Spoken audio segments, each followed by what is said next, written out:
आइए आज हम लोग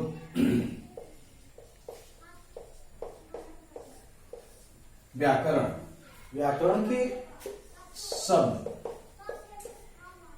को हम लोग अलग अलग 4 दृष्टिकोण में पढ़ते हैं। शब्द का अलग अलग 4 दृष्टिकोण।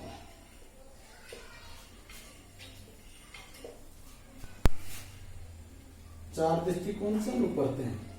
पूर्व के कक्षा में हम लोगों ने पढ़ा था और उसे पूरे शब्द को अलग अलग दृष्टिकोण से अलग अलग भेद एक साथ देखेंगे आज। उत्पत्ति की दृष्टि से 4, उत्पत्ति की दृष्टि से 4। पहला तत्सम, दूसरा तद्भव, तीसरा देशज और चौथा विदेशज। अब रहा अर्थ की दृष्टि से। अर्थ की दृष्टि से भी 2, सार्थक, निरर्थक। ये रहा उत्पत्ति की दृष्टि से तत्सम, तद्भव, देशज, विदेशज, ये 4 होते हैं। अर्थ की दृष्टि से 2, सार्थक और निरर्थक, जो हम लोग पढ़ चुके हैं। अब हम लोगों को जो पढ़ना है वो पढ़ना है प्रयोग की दृष्टि से, वो भी 2, विकारी, अविकारी। ये प्रयोग की दृष्टि से। और आखिरी हम लोगों का है रचना की दृष्टि से 3,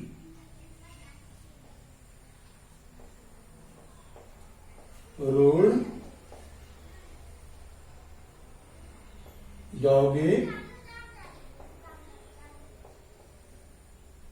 और योगरूढ़। यह है रचना की दृष्टि से। यह है प्रयोग की दृष्टि से। हो गया। ये एक ही चार्ट में हमने शब्द के तमाम भेदों को और अलग अलग दृष्टिकोण से, जिस दृष्टिकोण से पढ़ना होता है, हमने देख लिया। शब्द को हम 4 दृष्टिकोण से बांटते हैं। पहला दृष्टिकोण उत्पत्ति, जिसके आधार पे 4 भागों में बांटते हैं, तत्सम, तद्भव, देशज, विदेशज।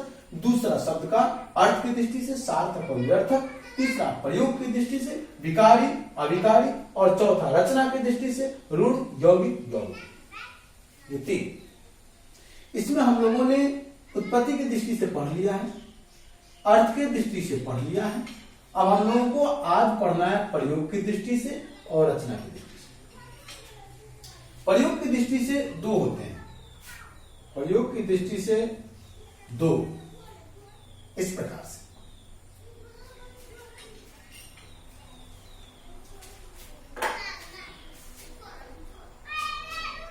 पहला विकारी। विकारी शब्द सीधे शब्दों में कहा जाए तो विकारी का मतलब ही होता है बदलाव।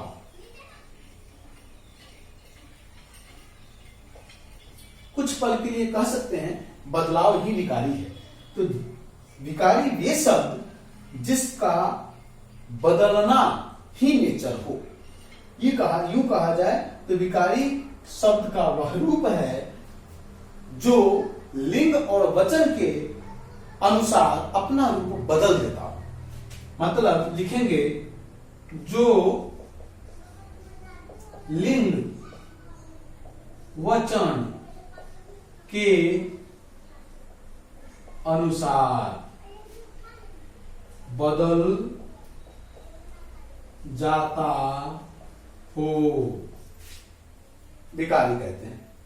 विकारी वे शब्द जो लिंग और वचन के अनुसार बदल जाता हो, विकारी कहा जाता है। विकारी संज्ञा, सर्वनाम, क्रिया, इस प्रकार के अलग अलग चीज इसमें पढ़ने होते हैं। और ठीक इसके विपरीत अविकारी, इसके विपरीत अविकारी। अविकारी का मतलब है अ बोले तो नाउन, विकारी मतलब बदलाव।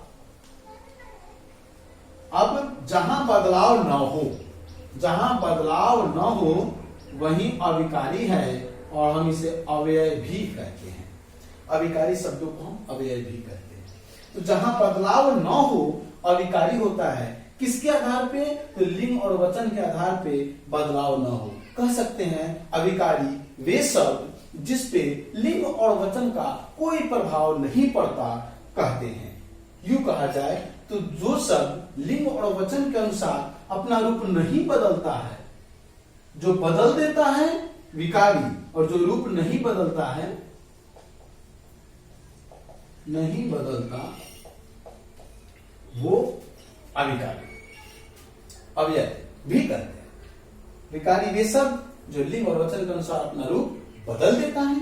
अविकारी वे शब्द जो अपने रूप में सदैव रहता है, जिसका रूप लिंग और वचन के अनुसार नहीं बदलता हो, अविकारी कहते हैं। अविकारी में 4 अलग अलग रूप हैं अविकारी के। समुच्चय,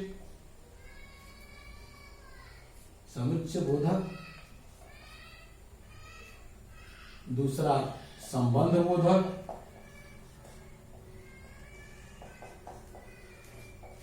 संबंध बोधक, तीसरा क्रिया विशेषण,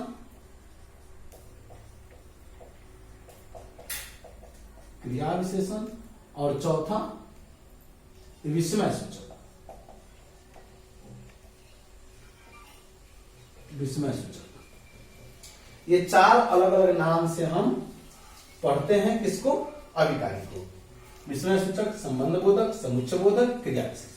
इन 4 रूपों में अविकारी पढ़ना होता है, जो हम अगले कक्षा में जब पढ़ेंगे तब इसको पढ़ना पड़ेगा। फिलहाल हम लोग शब्द के इन्हीं रूपों को देखेंगे, विकारी और अविकारी, जो इस प्रकार से है। अब अपने बीच बचता है प्रयोग की दृष्टि से हो चुका, अब हम लोगों को रचना की दृष्टि से पढ़ना है। शब्द के वही 3 रूप, रूढ़, यौगिक और यौग रूप पढ़ना है। आइए हम लोग इसको देखते हैं।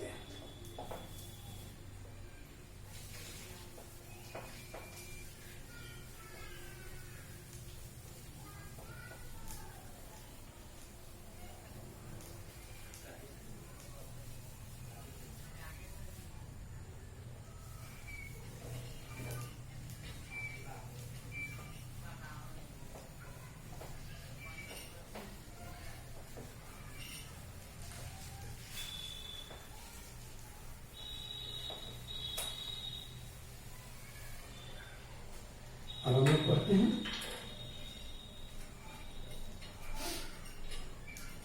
रचना के आधार पर। 3 कौन कौन सा था? रूढ़, यौगिक और यौग रूप।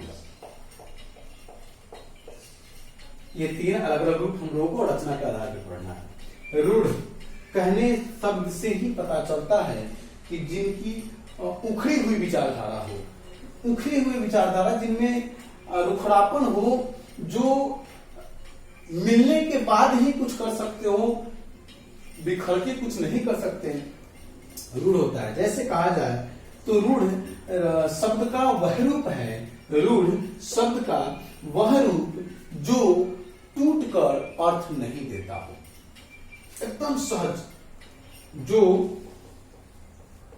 टूटकर अर्थ नहीं देता हो, रूढ़ कहते हैं।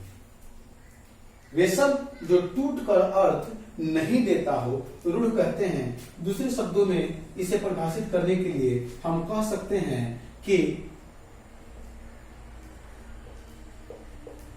जिसके टुकड़े अर्थ मुक्त हो, जिसके टुकड़े अर्थ मुक्त हो, रूढ़। जैसे दूध तोड़ेंगे, दूध धा, न इसका कोई मतलब निकलता है, ना ही इसका कोई मतलब निकलता है। अतः ये जुड़ने के उपरांत जब ये बनता है तभी ये अर्थ देता है, और जब ये तोड़ा जाए तो इसका कोई अर्थ नहीं निकलता। अतः यह रूढ़ शब्द है जिसके टुकड़े अर्थ मुक्त होते हैं, जिसके टुकड़े अर्थ मुक्त होते हैं, जो टूटकर अर्थ नहीं देता रूढ़ कहा जाता है। इसी प्रकार से यौगिक, यौगिक शब्द का वह रूप ठीक इसके विपरीत, जो टूट कर भी अर्थ देता हो, जो टूट कर भी अर्थ देता हो यौगिक कहते हैं। दूसरे शब्दों में परिभाषा देना हो तो लिख सकते हैं जिसके टुकड़े अर्थ युक्त हो। ये दो परिभाषा यौगिक कहते हैं। यौगिक शब्द का वह रूप जो टूट कर भी अर्थ देता हो कहते हैं, या यौगिक वे शब्द या फिर वे शब्द जिसके टुकड़े अर्थ युक्त हो यौगिक कहते हैं। उदाहरण स्वरूप समरूप एक उदाहरण, जहां सम और रूप मिलकर के बनता है। सम भी अपने आप में अर्थ देता है, रूप भी अर्थ देता है, और मिलके बना शब्द समरूप भी अर्थ देता है। अतः ये एक यौगिक है।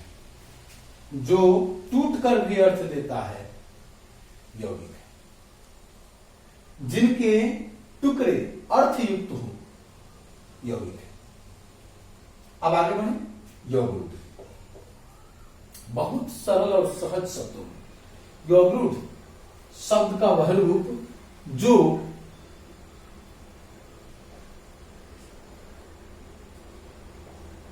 जो टूट कर भी अर्थ देता हो, किंतु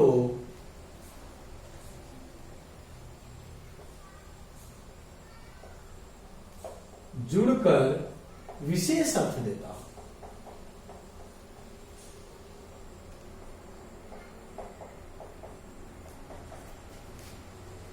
यौगरूढ़ जो टूट कर भी अर्थ देता हो किंतु जुड़कर विशेष अर्थ देता हो, जो जुड़ने के उपरांत विशेष अर्थ प्रदान करे और टूटने के उपरांत भी अर्थ दे, उसे हम यौगरूढ़ कहते हैं, जो इन दोनों से बिल्कुल भिन्न है। यौगरूढ़ वे शब्द हैं, इनका दूसरा परिभाषा कह सकते हैं कि वे शब्द जो टूटने और जुटने दोनों में अर्थ देता हो किंतु जुड़कर विशेष अर्थ देता हो, यौगरूढ़ कहते हैं। यहां मैंने वही परिभाषा लिखा कि जो टूट कर भी अर्थ देता हो किंतु जुड़कर विशेष अर्थ देता हो, यौगरूढ़ कहते हैं। जैसे उदाहरण देखेंगे। यहां दशानन जब तोड़ेंगे तो 10 आनंद, 10 का भी अपना मतलब है, आनंद का भी अपना मतलब है। मतलब टूट कर भी अर्थ दिया, जुड़ करके दशानन भी अर्थ दिया, लेकिन दशानन हम प्रयोग करते हैं किसी खास नाम के लिए, रावण, किसी खास नाम के लिए हम इसे प्रयोग करते हैं। अतः जो जुड़कर विशेष अर्थ, दो परिभाषा को फिर से सुनेंगे, जो टूट कर भी अर्थ देता हो, इतना ही सुनेंगे। टूट कर अर्थ दिया, बिल्कुल सही। किंतु जुड़कर विशेष अर्थ देता हो, किंतु जुड़कर विशेष अर्थ देता हो, यौगरूढ़ कहते हैं। कोई दिक्कत?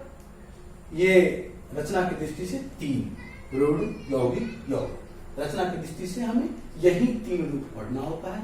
प्रयोग की दृष्टि से हम लोगों ने 2 रूपों को पढ़ लिया। अर्थ की दृष्टि से हमने 2 रूपों को पूर्व में पढ़ चुका है, और उत्पत्ति की दृष्टि से हम लोग 4 रूपों को पूर्व में ही पढ़ चुका है। अब हम लोगों को शब्द के 4 दृष्टिकोण से अलग अलग रूपों को पढ़ने का कार्य यही संपन्न होता है। शब्द संबंधी वो सब कुछ हम लोगों ने अलग अलग रूपों को देख लिया। आज के लिए इतना ही। अगली कक्षा में हम लोग संधि को सुनेंगे और समझेंगे। धन्यवाद।